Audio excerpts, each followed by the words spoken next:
ध्यान से देख लीजिए, देखो हम बताते हैं आपको। इसमें आएगा इज एम इज, आई छोटे में लिख देते हैं ताकि क्योंकि क्रिया के रूप में यूज होगी।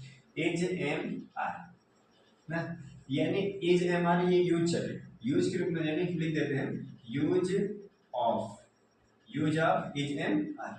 इसका प्रयोग हर समय है हूं हो। वाक्य के अंत में अगर है हु हो रहता है, वाक्य के अंत में यदि है हु हो आया तो हर समय एज एम आर लगाओगे। एज एम आर लगाने के जैसे दिस दैट पढ़ते हो तो उसमें भी लगता है, परंतु जब है हु हो आता है तो दिस दैट के साथ भी लग सकता है, परंतु है हु के लिए किसी नाम भी है या प्लूरल कोई आपका सब्जेक्ट आता है या सिंगुलर कोई सब्जेक्ट आता है उसके साथ होता है। कैसे होता है हम बताते हैं। देखो एकदम शॉर्ट तरीका नियम लिखवा रहे हैं, आप नियम थोड़ा सा ध्यान से देखते रहिए, समझ में आएगा। देखो नियम नंबर आता है वन भी कहता है कि अंत में इसमें कोई भी शब्द वाक्य रहेगा तो उसमें अंत में है हूं हो, है हूं हो आदि शब्द आते हैं, यानी है हु हो आदि शब्द आते हैं। नंबर 1 हो जाएगा। वाक्य के अंत में क्या रहेगा, यही मेन पॉइंट है, वाक्य के अंत में है हु हो रहेगा। ठीक। दूसरा नंबर होता है कि अब सब्जेक्ट जैसा होगा उसी के अनुसार एच लगेगा, एम लगेगा, आ लगेगा। सब्जेक्ट बताते हैं, देखो जैसे ही आ गया, ही मीन्स अगर जिसको नहीं पता होता है तो ही मीन्स वह होता है। ठीक। दैट माने भी वह होता है, परंतु यहाँ एक आपको कंसेप्ट में बता दें कि ही का प्रयोग उस स्थान पे होता है जहां पे वस्तु का इशारा ना करना पड़े। जैसे आपके सामने कोई वस्तु दिख रही है, यदि आपके सामने कोई वस्तु दिख रही है तो वह के लिए करोगे तो वह मतलब एक दैट। अगर आपको दिख रही वस्तु तो दैट लगाना है, परंतु वस्तु दिख रही है वह कोई चीजें हैं तो वह के लिए क्या लगाया जाता है, ही लगाया जाता है। दिस और दैट यही कंफर्म, दैट दैट के लिए और ही के लिए यही कंफर्म हो जाता है कि यदि कोई चीज दिख रही है तो दैट लगाना, वह के लिए क्या लगाओगे, दैट। परंतु यदि कोई चीज दिख नहीं है तो वह के लिए क्या लगाओगे, ही। सी सी सी माने भी होता वह। एक चीज और यहाँ पे बता दें कि ही माने वह प्रयोग करोगे जब कोई लड़का यानी पुरुष लिंग हो उसका, और सी मीन्स वह प्रयोग होगा जब कोई स्त्री चीजें हो। जैसे बकरी के लिए कोई कह रहे हो कि वह एक बकरी है तो वह के लिए क्या लिखोगे, ही ना। वह एक किसान था तो किसान एक आदमी होगा तो लिखोगे ही। ठीक।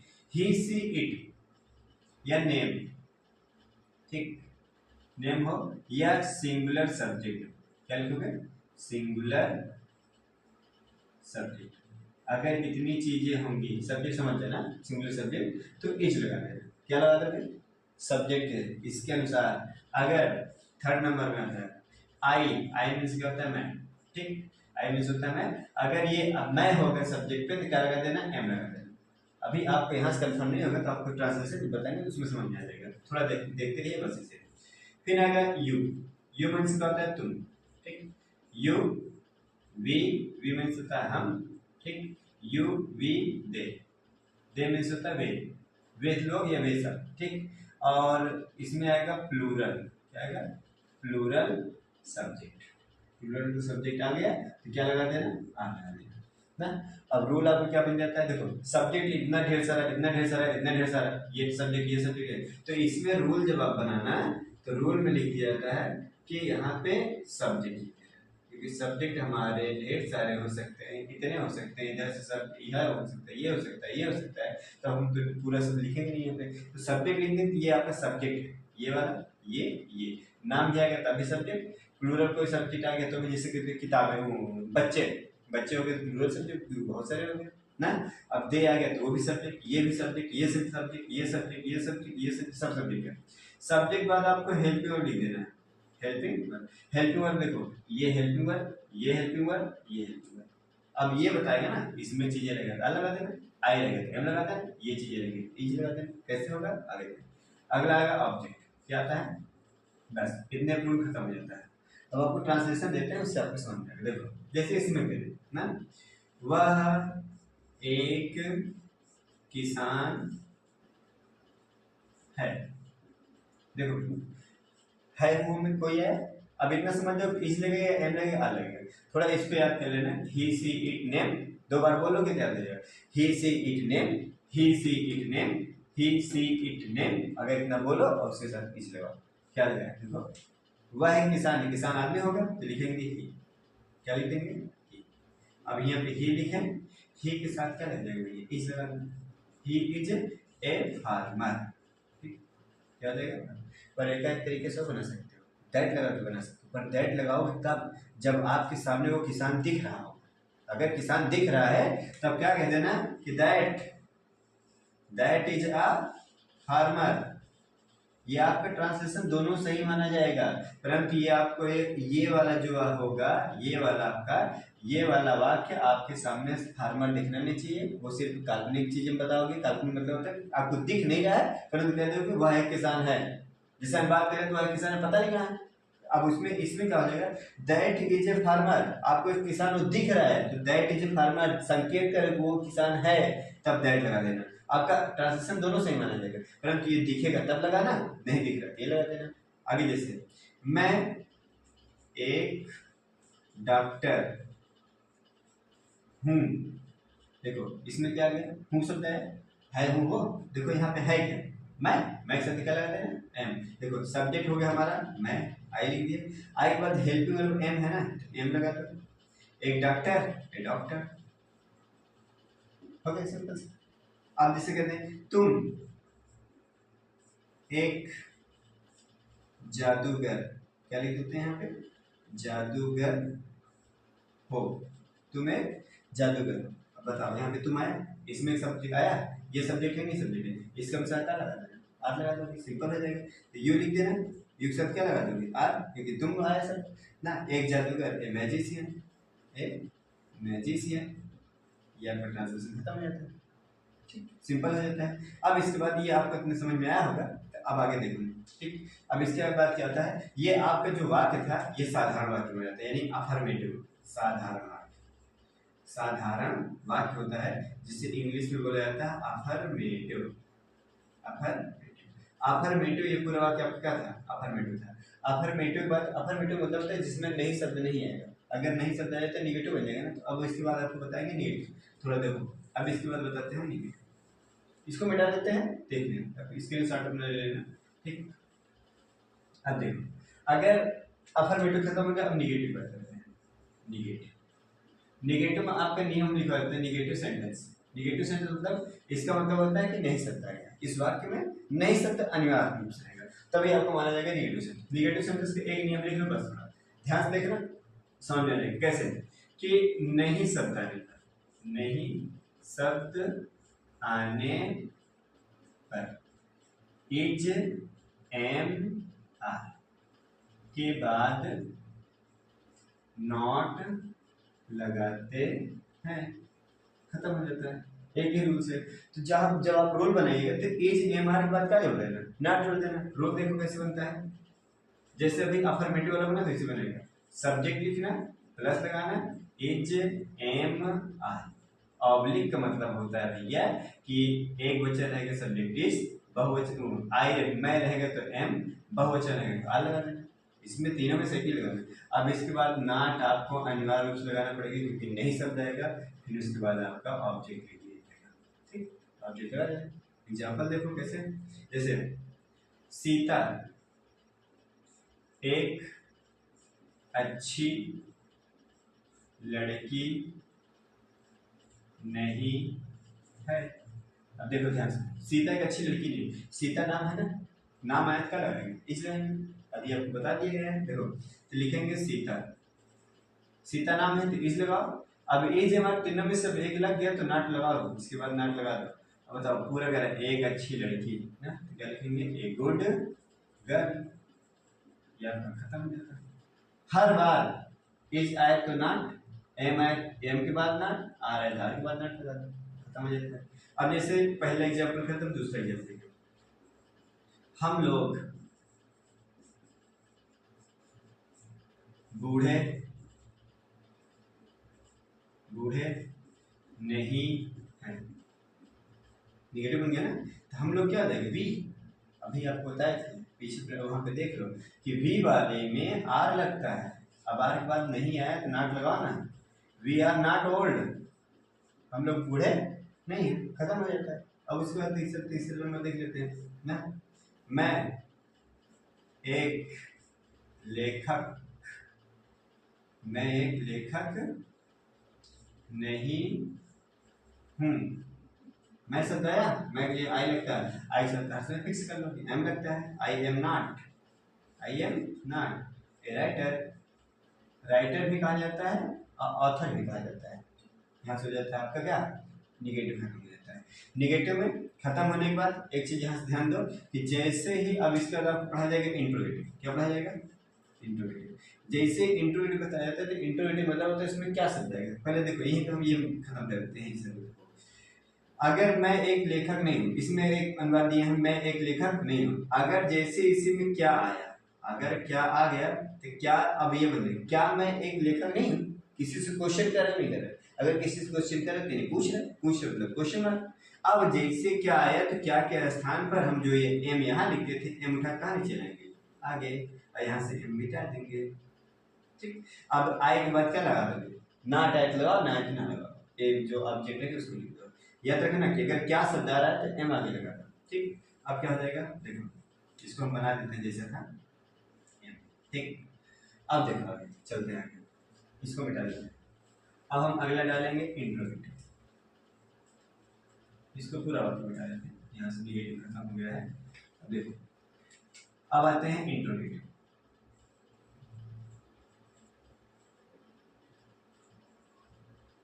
इंट्रोगेटिव सेंटेंस, इंट्रोगेटिव सेंटेंस में क्या होता है, नियम लिख दो, हिंदी हिंदी लिखना चाहते हैं, प्रश्नवाचक वाक्य, प्रश्नवाचक, इसका दो बनता है, एक यस या नो टाइप बनता है, एक डब्ल्यू एस टाइप बनता है। तो हम ये पढ़ा रहे हैं यस या नो टाइप, लिख दे रहे हैं एस या नो टाइप।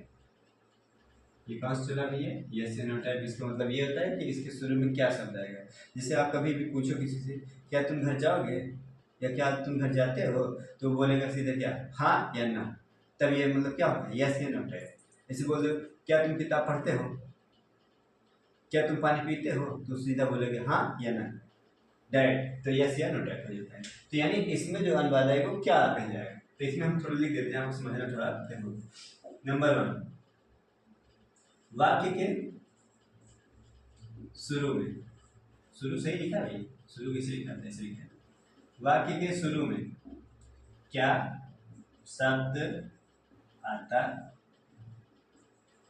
वाक्य के शुरू में क्या शब्द है, क्या शब्द आता है। ठीक, ये चीज ध्यान देना, ये मेन पॉइंट, क्या शब्द आएगा। नंबर 2,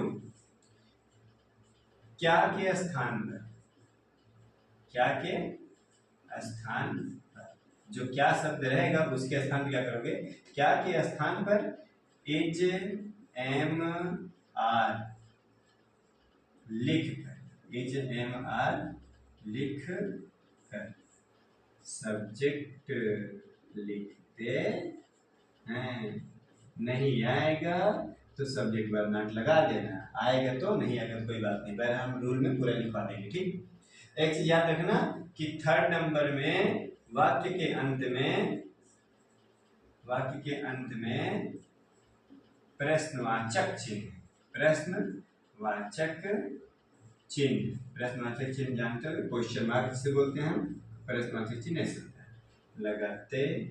यदि आप प्रश्नवाचक चिन्ह नहीं लगाते तो आपका पूरा ट्रांसलेशन गलत माना जाएगा, तो थोड़ा ध्यान देना। रूल क्या बन जाएगा आपका, रूल के अनुसार आप ध्यान दो तो बस खत्म हो जाएगा।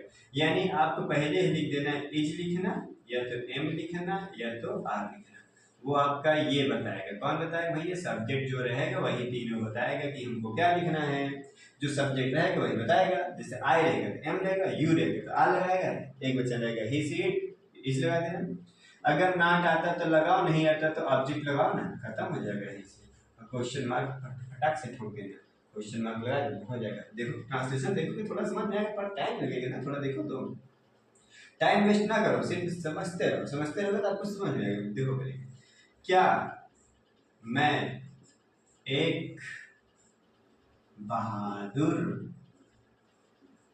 लड़का हूं, अब देख क्वेश्चन मार्क लग गई, इसमें पूछ रहा है नहीं क्या मैं एक बहादुर लड़का हूँ कि नहीं हूँ, तो अब आदमी जो सामने रहेगा वो बोलेगा ना कि हाँ या ना, हाँ हो या नहीं हो, तो हाँ या ना में जवाब देना, इसलिए बोला जाता है यस या नो टाइप। कैसे देखो, मैं आया भैया, मैं के लिए क्या लिखा था, आई, आई के अनुसार यहाँ क्या लगना चाहिए, एम, लगना चाहिए नहीं लगना चाहिए? तो पहले इसको देखो, पहले तो इसके स्थान पे अंग्रेजी जो लिखना है इसको देख कर लगाओ। ठीक, अब इसको देख लिए, ए आई था तो एम लग गया, तब एम आई।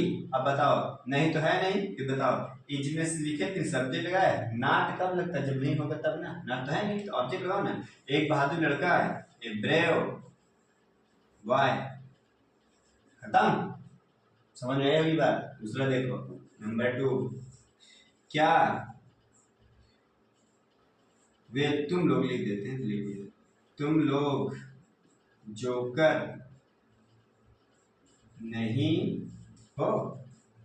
पूछा गया ना कि क्या तुम लोग जोकर नहीं हो, तो सीधा कहेगा हाँ या ना, तो क्या कहोगे? तुम लोग के क्या हो जाएगा? यू के अनुसार यहाँ क्या लगना चाहिए? आर लगना चाहिए ना, तो लगा दो ना आर, आर यू। नहीं आ गया भैया, ना जोड़ो, जोकर के जोकर लिख दो, जोकर क्वेश्चन मार्क, खत्म। आगे क्यों लिखते हैं तीसरे नंबर पे, सिमरन मेरी बहन नहीं है, सिमरन मेरी बहन नहीं है। अब देखो, ओ माय गॉड, यहाँ गलती होगी भैया, आगे क्या देना है आप लोग भी नहीं बताते हो क्या? नहीं तो क्या वाला फिर इससे अलग हो जाएगा। क्या सिमरन मेरी बहन है? तो लिखोगे सिमरन नाम है क्या? तो सिमरन नाम है तो इस लगाओ ना पहले, is Simran, is Simran not my sister, not my sister. ये आपका ट्रांसलेशन ये भी खत्म। आशा करते हैं आपको समझ में आया होगा, और ध्यान से देखते रहोगे समझ में आएगा, 100% फिक्स है। ठीक, अब देखो सिंपल, एकदम सिंपल पढ़ा रहे हैं, इसके बाद आपका वाज वर्ब बताएंगे, विल बी शैल बी बताएंगे, पूरा यूज यहाँ से स्टेप बाय स्टेप खत्म। बस ध्यान से देखते रहना, इंग्लिश बस देखते चलो, हम सिखाते हैं आपको एकदम ध्यान से। अब इसके बाद चलते हैं, इसको मिटा देते हैं, आपको समझ में आएगा, देख लो एक बार, स्क्रीनशॉट ले लो। चलो आगे चलते हैं। अब अगला आता है, यहाँ से स्टार्ट होता है कि इंट्रोगेटिव का ही WH टाइप, WH टाइप, इसे या बोल दो, हम पढ़ाते हैं double interrogative sentence, double interrogative sentence. Yes, इसको इसके इस रूप में हम पढ़ा देते हैं, डबल इंट्रोगेटिव सेंटेंस रूप में पढ़ाते हैं, या ये WH टाइप, दोनों चीजें एक ही बात है। WH टाइप मतलब होता है कि इसमें पर गलत कर दिए, थोड़ा ध्यान देखो, हम समझा देते हैं। तो देखो नंबर 1 ट्रांसलेशन, जिसे हम वही बताते थे, क्या मंजू, क्या मंजू एक किसान, एक किसान है? देखो ध्यान समझना, ये वाला नहीं है, ये दूसरा है, उसी को बता रहे हैं जिसे वही इंट्रोगेटिव पढ़ाए थे ना, WH यस या नॉट टाइप। देखो इसमें क्या करते थे, मंजू है तो इज लगाते थे ना, is Manju, is Manju a farmer. इतना जब लिख लिए, बात समझना, अब यही जो क्या आया है, अगर यही क्या ही अगर ना होता, परंतु साकिर वही रहेगी, इज वही रहेगी। अगर इसे मंजू एक किसान क्यों है, क्या लिखते हैं, ये देखो WH टाइप का मतलब क्या होता है कि जो प्रश्नवाचक शब्द रहेगा बीच में रहेगा, अगर प्रश्नवाचक शब्द बीच आया तो सेम नियम वही वाला जो यस या नो टाइप कर देते हैं। क्यों अंग्रेजी भैया, आगे आगे लिख तो बस हो गया भाई, बाकी जैसे इसके अनुसार लगता है तो वैसे लगा देना, ये क्या बन जाता है आपका WH टाइप बन जाता है। WH टाइप मतलब क्या होता है कि डबल इंट्रोगेटिव, इसमें देखो बीच में प्रश्नवाचक शब्द आया, आया ना। अब देखो कैसे ट्रांसलेशन, पहले बताने से पहले आपको हम नियम लिखवाते हैं, देखो समझ में आया होगा बात में। वाक्य के बीच में, वाक्य के बीच में प्रश्नवाचक, प्रश्नवाचक शब्द आते हैं, समझ जाए ना, प्रश्नवाचक शब्द क्या, कब, क्यों, कैसे, कहाँ, ये सब प्रश्नवाचक शब्द होते हैं। अब नंबर 2, प्रश्नवाचक शब्द की अंग्रेजी, भैया हम आपको एकदम विधिवत पढ़ा रहे हैं एकदम शुरू से, अगर देखोगे तो बात समझ आएगी। प्रश्नवाचक शब्द की अंग्रेजी, वाक्य के शुरू में लिख कर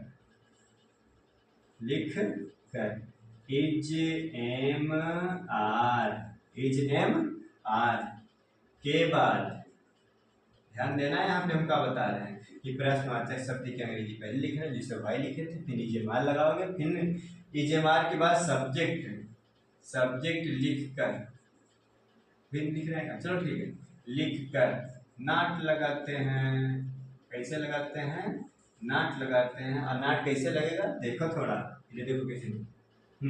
अब रूल लिखवा देते हैं डायरेक्ट। प्रश्नोत्तरी शब्द है तो वाक्य में प्रश्नोत्तरी चिन्ह लग भी करेगा, वो तो जन भी करते हो। थोड़ा देखो कैसे रूल लिख देते हैं, तो रूल से आपको आइडिया लग जाता है कि हमको कैसे करना है। देखो क्वेश्चन क्या लिखते हैं, क्वेश्चन। क्वेश्चन वर्ड मतलब प्रश्नोत्तरी शब्द जो बीच में आ रहा है उसी को उठा के आगे लिख देना। अब जहाँ पे ये ए जे एम आर लगाओगे, इतनी बात समझ में आई नहीं आई, हमको पता है नहीं आई कैसे आया। नहीं देखो, जो सब्जेक्ट लिखना भैया तुम मेरे, जब सब्जेक्ट लिखना है तो सब्जेक्ट के अनुसार ये तीनों लगा देना आराम से, ठीक। और ये क्वेश्चन वर्ड कहाँ से मिलेगा, बीच में प्रश्न शब्द आया रहेगा। जैसे वही इंट्रोगेटिव करते थे वैसे करना है, पर देखो कैसे। अगर नाट है, नाट लगा देखो, अगर ये पढ़ो तो वही दिख रहा है।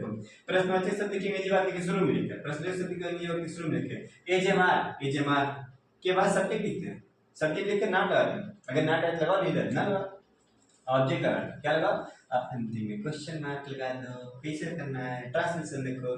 देखो मैं एक अच्छा खिलाड़ी क्यों नहीं हूँ। अब देखो कैसे, मैं एक अच्छा खिलाड़ी क्यों नहीं। कोई भी ट्रांसलेशन करने से पहले एक देख लो, ये प्रश्नवाचक शब्द है, ये प्रश्नवाचक शब्द है तो क्यों का अंग्रेजी भाई होती है। कब भी आ सकता है, कहाँ भी आ सकता है, कौन भी आ सकता है, कैसे भी आ सकता है, कुछ भी आ सकता है। परंतु अभी आपको छोटा वाला होता है, छोटा वाला ध्यान देते हैं ना। क्यों का अंग्रेजी पहले लिखो, यानी क्वेश्चन वर्ड है ये, क्वेश्चन वर्ड मतलब भाई। क्या लिखोगे, अभी आपको बताया भैया इज एम आर लगाना, तो सब्जेक्ट देख लेना। सब्जेक्ट क्या है, मैं के अनुसार लगेगा एम, क्योंकि देखो क्वेश्चन वर्ड फिर इज एम आर, फिर उसके बाद सब्जेक्ट, सब्जेक्ट में है आई के अनुसार तो एम ही लगेगा। समझ जाओ ना कि आई है तो आई के अनुसार एम, नहीं आ रहा है तो पहले आई लिख दो फिर एम लिख दो, ठीक। और आगे ही लिखना। अब नहीं शब्द आया तो बताओ सब्जेक्ट बाद नाट बोलेंगे, बोले लगा दो नाट। अब बचा एक अच्छा खिलाड़ी, ए गुड प्लेयर। हमारी बात समझ में आई होगी आपको, नहीं आई तो दूसरा वाक्य देखो, वह एक अच्छी लड़की है क्यों। वह एक अच्छी लड़की क्यों, जैसे कोई लड़की रहती है ना, अगर उसकी प्रशंसा ज्यादा करो और उसकी दूसरी लड़की की प्रशंसा ज्यादा करो, इसकी लड़की की प्रशंसा कम करो इस वाली लड़की की, तो क्या कहेगी, वह एक अच्छी लड़की क्यों है, अब मैं क्यों नहीं। तो बोली ना कि वह एक अच्छी लड़की क्यों है, तो देखो क्यों शब्द आ गया, पूछी नहीं पूछी, तो उसमें खासियत कुछ होगी, बताया कोई आदमी, तो क्यों कहेंगे पहले लिखो ना भाई। देखो हम हर बार आपको वॉइस पढ़ा दे रहे हैं क्योंकि सिंपल पड़ता है ना, इसीलिए वॉइस बता रहे हैं। बाकी जो बीच में जब आएंगे तो हम आपको सब बताएंगे। वाई के बाद देखो वह आया, वह किसके लिए, लड़की के लिए, यहाँ सी लगाना भैया, पीछे देख लो सी वाला है उसमें बताए हम। तो भाई इज सी, भाई इज सी। ए देखो एक चीज ध्यान देना, सब्जेक्ट आई जैसे यहाँ नाट रहा है, इसमें नाट नहीं है ना, तो सी के बाद है बताए एक अच्छी लड़की, एक गुड गर्ल। उसकी सुंदरता की बात नहीं करनी है, नहीं करना है, नहीं तो सोचो ब्यूटीफुल कहने लगा है, क्योंकि हो सकता है गुड़ की बात कर रहा, सुंदर तो बात कर नहीं रहा है। आगे चलते हैं, वे लोग ईमानदार, वे लोग ईमानदार क्यों नहीं है। देखो भैया किसी घर कोई चोरी कर ले क्या करेंगे, वे लोग ईमानदार क्यों नहीं है, हम बैठने घर पे रहने के लिए बोल दिए और लोग हमारे चुरा के लेके चले गए, तो आदमी बोलेगा नहीं वे लोग ईमानदार क्यों नहीं है, तो क्यों कहेंगे क्या लिखोगे भाई। अब यहाँ पे देखो वे लोग बहुत सारा आएगा, तो वे लोग आगे आर लगाओगे, आर दे, क्योंकि दे के अनुसार आर ही लगता है ना। नहीं शब्द आएगा तो दे के बाद नाट लगाओ, ईमानदार का ऑनेस्ट, ऑनेस्ट मीन्स ईमानदार हो जाता है। समझ में आया होगा, अगर समझ में आएगा तो लाइक का बटन और शेयर, अगर आपके पास दोस्तों के पास शेयर जरूर करिएगा। अगर अच्छा लगे तो चैनल सब्सक्राइब भी करिएगा। धन्यवाद, जय हिंद।